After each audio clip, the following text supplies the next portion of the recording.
When millions of men left to fight in World War II, women didn't just hold down the home, they powered the war machine. Over 6 million American women entered the workforce, proving they could do anything. This is the story of how women helped win the war. The iconic "We Can Do It" poster symbolized Rosie the Riveter, real women who built planes, tanks, and ships. In factories across the U.S., they welded, riveted, and assembled weapons. Women produced 296,000 aircraft, 102,000 tanks, and countless ships. Without them, the Allies couldn't have outproduced the Axis. 350,000 women joined the military, WACs, Army Waves, Navy, and more. They served as clerks, mechanics, and code breakers.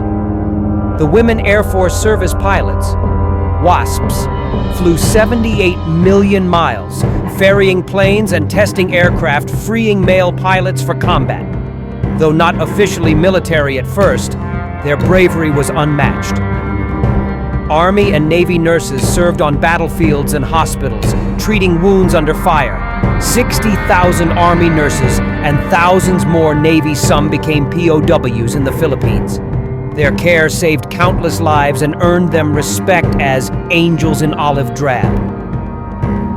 After the war, many women were pushed back to domestic roles, but their contributions paved the way for future generations. They proved women's strength and capability forever. They were true heroes. What's your favorite World War II women's story?